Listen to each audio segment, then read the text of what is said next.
So this question is given in 2025 DSC. What is given question?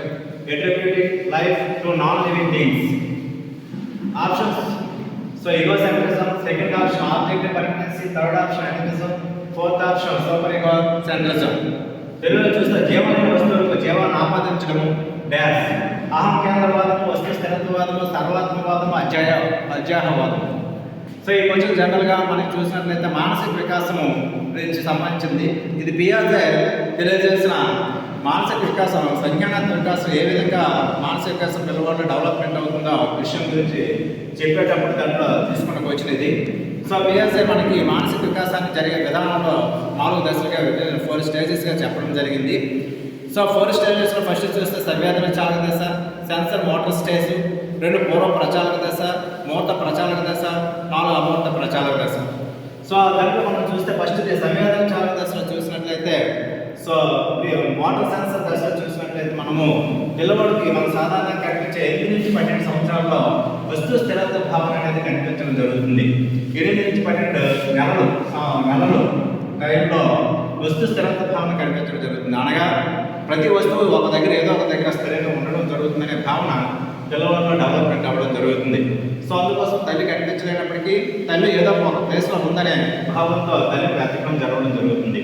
మనం చూసినట్లయితే next పూర్వ భావనాత్మక దశలో చూసినట్లయితే సెకండ్ స్టేజ్ పియాజే ప్రకారం చూస్తే సో ఇక్కడ మనకి 2 అంతర్భావన దశ ఒకటి ఉంటుంది. అంతర్భావన దశ మనకి కనిపించడం జరుగుతుంది.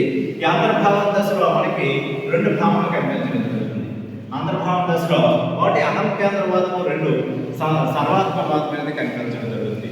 అహం కేంద్రవాదం అంటే తన చుట్టూ మొత్తం ప్రపంచం అంతా కూడా ఈగోసెంట్రిజం, తన చుట్టూ ప్రపంచం అంతా తిరుగుతుందనే భావన కలిగి ఉండడం జరుగుతుంది.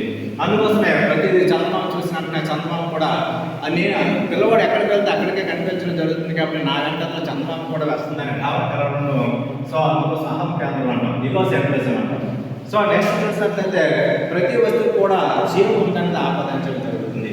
సో అందుకోసం ఏదైనా ఒక వస్తువు తీసుకుని బొమ్మను తీసుకుంటే బొమ్మకు కూడా జీవం ఉందనే భావనతో దానికి కూడా ఆహారాన్ని తాను ఆహారం తినేటప్పుడు దానికి కూడా ఆ అన్నాన్ని పెట్టడం జరుగుతుంది. అందుకోసం ఇక్కడ ఆబ్జెక్ట్ పరిగణించి థర్డ్ అంటే సర్వాత్మకవాదము, ప్రతి వస్తువుకి మనకు జీవము ఉందనే భావన కలిగి ఉండడం జరుగుతుంది. అందుకోసం జీవం లేని వస్తువులు జీవాన్ని ఆపాదించడం అనేది మనకి ఆప్షన్, కరెక్ట్ ఆప్షన్ సర్వాత్మకవాదము.